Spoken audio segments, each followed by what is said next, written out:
जय हिंद साथियों, स्वागत है आपका इस मैथ मंत्री परिवार में। तो जल्दी जल्दी जुड़ जाइए और इसको वीडियो को शेयर कर दीजिए अपने दोस्तों के साथ जो भी बीएड का एंट्रेंस 2023 में देने वाले हैं। तो 2023 में बीएड का एंट्रेंस देने वाले साथियों के लिए ये व्हाट्सअप नंबर है 9721085802। एक बार पुनः रिवाइज कर देते हैं 9721085802। जैसे कि साथियों मैं 900 रैंक लाया था पिछली बार और टीडी कॉलेज बलिया में स्टडी कर रहा हूँ। दोस्तों आपको वही सारी मटेरियल दूंगा पीडीएफ के रूप में, जिससे पढ़ के आप कम समय में ज़्यादा से ज़्यादा बढ़िया स्कोर कर पाएंगे और टॉप रैंक ले आएंगे। अगर आप 1000 रैंक लेकर के आते हैं तो आपका कोई भी कॉलेज में अगर लॉक करते हैं तो आपको मिलना तय है। ठीक, तो साथियों वीडियो को अंत तक देखिएगा। चैनल पर पहली बार विजिट किया तो सब्सक्राइब कर लीजिएगा और वीडियो को लाइक जरूर कीजिएगा। साथियों शुरू करते हैं। इनमें से कौन से राष्ट्रपति निर्विरोध चुने गए हैं? निर्विरोध चुनने का मतलब जानते हैं, उनके विरोध में कोई प्रत्याशी ही खड़ा नहीं हुआ। ठीक, जैसे राष्ट्रपति का चुनाव होता है तो उसमें कोई प्रत्याशी नहीं खड़ा हुआ, तो निर्विरोध चुनने का मतलब ये होता है। तो ऑप्शन में दिया है नीलम संजीव रेड्डी, डॉक्टर राजेंद्र प्रसाद, एस राधाकृष्णन, के आर नारायण। दोस्तों तो इसमें राइट आंसर है नीलम संजीव रेड्डी। ठीक, और भारत के प्रथम राष्ट्रपति बने हैं डॉक्टर राजेंद्र प्रसाद। ठीक, ये दो ऑप्शन के बारे में बता दिए। और भारत के प्रथम उपराष्ट्रपति बने हैं डॉक्टर एस राधाकृष्णन। ठीक, तो आप लोगों के पास एक्स्ट्रा जानकारी भी होनी चाहिए। कब कौन पूछ सकता है कोई नहीं जानता है। सबसे लंबा कार्यकाल पूछ लिया जाता है, किसका था? तो वो भी था डॉक्टर राजेंद्र प्रसाद का एस राधा मैक्सिमम कार्यकाल था। ठीक, 1950 से 1962 तक लगभग 12 वर्ष इनका कार्यकाल था। कितने वर्ष? 12 वर्ष। ठीक, तो इनका कार्यकाल मैक्सिमम रहा 12 वर्ष। ठीक, तो चलिए आगे बढ़ते हैं नेक्स्ट वीडियो में, नेक्स्ट स्लाइड पे। ठीक दोस्तों, क्वेश्चन नंबर 2 है, कह रहा है कि प्रथम लोकसभा कब आयोजित की गई थी? प्रथम लोकसभा, देखिए संसद में 2 सदन होते हैं, लोकसभा LS जिसको लोकसभा बोल सकते हैं, RS राज्यसभा। ठीक, देखिए राज्यसभा को उच्च सदन बोलते हैं, लोकसभा को निम्न सदन बोलते हैं। तो लोकसभा की पहली बैठक कब आयोजित की गई थी ये पूछा गया है। ऑप्शन ए दिया है 16 अगस्त 1947, ऑप्शन बी दिया है 27 जनवरी 1950, ऑप्शन सी दिया है 13 मई 1952 और ऑप्शन डी दिया है 15 जून 1952। ठीक, तो इसका राइट आंसर कौन सा है? तो इसका राइट आंसर है 13 मई 1952। जैसा कि दोस्तों आप लोग को बताया है, लोकसभा निम्न सदन है, राज्यसभा उच्च सदन है। ठीक, इसी क्रम में आगे बढ़ते हैं। नेक्स्ट वीडियो में नेक्स्ट स्लाइड पे आ गए हैं। ठीक, कह रहा है कि राज्यसभा का सदस्य बनने के लिए आवश्यक न्यूनतम आयु कितनी होनी चाहिए?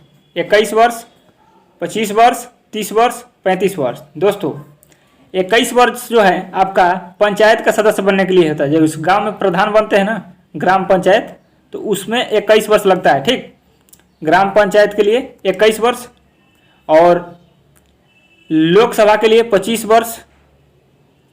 ठीक, और राज्यसभा के लिए 30 वर्ष। राज्यसभा के लिए 30 वर्ष। तो आपसे पूछा था राज्यसभा के लिए, तो राज्यसभा के लिए 30 वर्ष। ठीक, अब 35 वर्ष किसकी उम्र होनी चाहिए? तो राज्यपाल बनने के लिए 35 वर्ष उम्र होनी चाहिए। ठीक, राष्ट्रपति या राज्यपाल बनने के लिए 35 वर्ष उम्र होनी चाहिए। और राज्यपाल उस राज्य का राज्यपाल नहीं बन सकता जिस राज्य में उसका जन्म हो या वहाँ पे वो वोट डालता हो। ठीक, अपने राज्य से दूसरे राज्य में ही आपको राज्यपाल बनाया जाता है। ठीक, चलिए आगे बढ़ते हैं। नेक्स्ट क्वेश्चन है कि कौन कैबिनेट स्तर का होता है? देखिए इसमें से कौन कैबिनेट स्तर का होता है आपको बताना है। नियंत्रक और महालेखा परीक्षक, महान्यायवादी, विपक्ष का नेता, RBI का गवर्नर। दोस्तों तो ये जो होता है कैबिनेट स्तर का विपक्ष का नेता होता है। कोई भी विपक्ष का नेता है उसको कैबिनेट स्तर का माना जाता है, क्योंकि बहुत बड़ा मतलब कैबिनेट मंत्री के बराबर में उनकी लेवल हो जाती है। ठीक, अब देखिए महान्यायाधीश को आर्टिकल 76 में रखा गया है। आर्टिकल 76 में महान्यायाधीश की नियुक्ति होती है। ठीक, वो भारत का सबसे बड़ा कानूनी सलाहकार होता है। क्या होता है?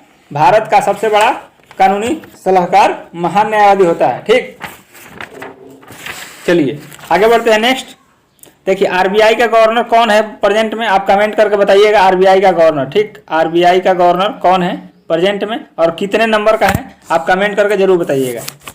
दोस्तों आगे बढ़ते हैं। नेक्स्ट, राज्यसभा में कितनी सीटें उत्तर प्रदेश से हैं? देखिए राज्यसभा में कितनी सीटें उत्तर प्रदेश में है? 40, 31, 62, 52। देखिए उत्तर प्रदेश में मैक्सिमम सीटें 31 है राज्यसभा की और इसके अलावा किसी भी राज्य में जाएंगे तो इससे कम ही है। ठीक, किसी किसी राज्य में एक एक सीटें हैं, जैसे मणिपुर हुआ। ठीक, तो आपको बताना था कि राज्यसभा में उत्तर प्रदेश की कितनी सीटें हैं, 31। अब लोकसभा में कितनी सीटें हैं, तो लोकसभा में है आपकी 80 सीटें। ठीक, लोकसभा में कितनी सीटें हैं, लोकसभा में 80 सीटें हैं। ठीक, और भी कुछ एक्स्ट्रा जानकारी आपको देते रहेंगे, वीडियो में अंत तक बने रहेगा। चैनल पर पहले बार विजिट किया तो सब्सक्राइब कर लीजिएगा, वीडियो अच्छा लगे तो शेयर जरूर कीजिएगा ताकि आपके दोस्तों का भी अच्छा रैंक आए, साथ साथ स्टडी करें। ठीक, चलिए आगे चलते हैं। आगे कह रहा है कि भारत के पहले गृह मंत्री कौन थे, गोविंद बल्लभ पंत, सरदार पटेल, बाबू जगजीवन राम, मोरारजी देसाई। तो आपको बताना है कि भारत के पहले गृह मंत्री कौन थे। ठीक, तो इसका राइट आंसर हो जाएगा सरदार पटेल।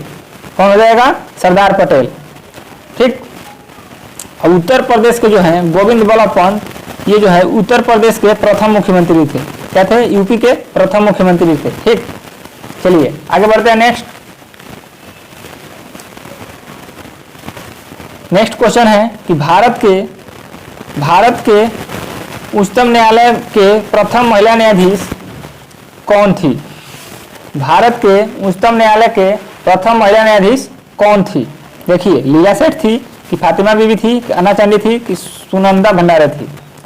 तो देखिए, उच्चतम न्यायालय मतलब क्या, सुप्रीम कोर्ट एससी यानी सुप्रीम कोर्ट। ठीक, और उच्चतम न्यायालय कहेगा तो सुप्रीम कोर्ट, और उच्च न्यायालय कहेगा तो हाई कोर्ट। ठीक, उच्च न्यायालय कहेगा तो हाई कोर्ट। तो देखिए, सुप्रीम कोर्ट का पूछा है तो सुप्रीम कोर्ट का थी फातिमा बीबी। सुप्रीम कोर्ट की कौन थी, फातिमा बीबी। और हाई कोर्ट की कौन थी, तो हाई कोर्ट की थी लीला सेठ। ये दोनों आपको आंसर मिल गया। और भी एक्स्ट्रा जानकारी आपको बता देते हैं कि फातिमा बीबी 6 अक्टूबर 1989 से 29 अप्रैल 1992 तक उच्चतम न्यायालय की न्यायाधीश रही। 6 अप्रैल, देखिए फातिमा बीबी कब से कब तक रही, 6 अप्रैल 1989 से 6 अप्रैल 1989 से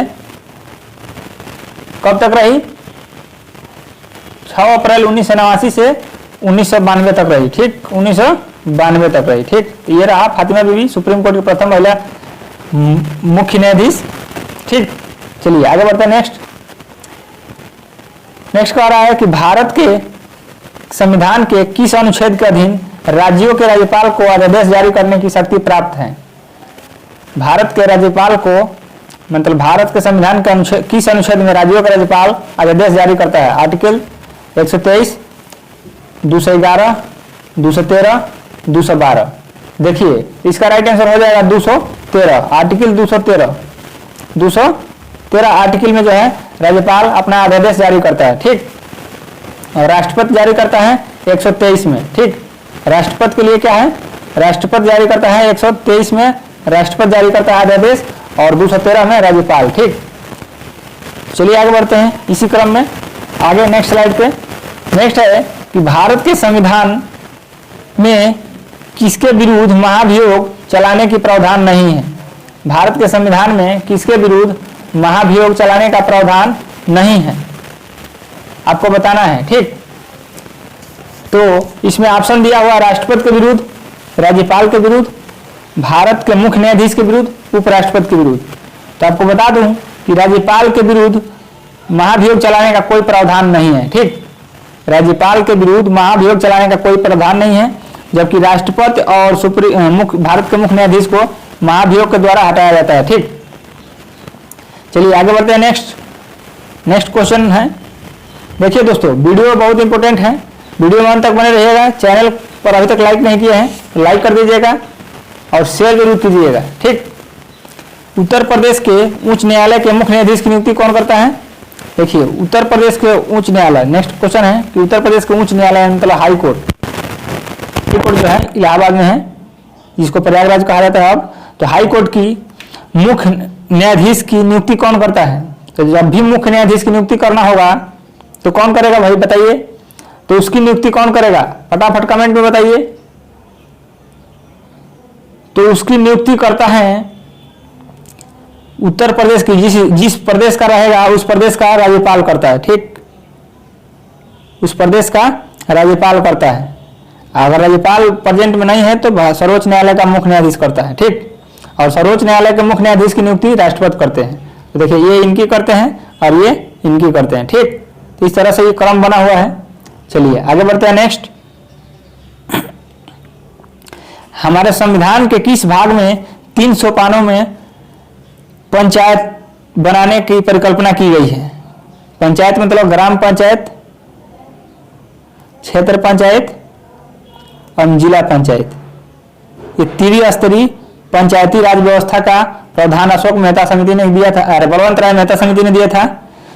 बलवंत राय मेहता समिति के कहने पे त्रिस्तरीय पंचायती राज स्थापित हुई। ठीक, और इसको भाग 9 में रखा गया है, तो ये बना पंचायती राज भाग 9 में। ठीक, तो यही पूछा गया था कि त्रिस्तरीय किस भाग में है, तो भाग 9 में है। ठीक, चलिए आगे बढ़ते हैं। नेक्स्ट, किस समिति ने त्रिस्तरीय पंचायती राज प्रणाली की अनुशंसा की? तभी बताए थे कि बलवंत राय मेहता समिति, तो ये हो जाएगा राइट आंसर। बलवंत राय मेहता समिति के कहने से त्रिस्तरीय पंचायती राज की स्थापना हुई, जिसको भाग 9 में रखा गया है। ठीक, चलिए आगे बढ़ते हैं। नेक्स्ट, भारत के संविधान के अनुच्छेद 243 किसका व्याख्या करता है? अनुच्छेद 243 किसका व्याख्या करता है?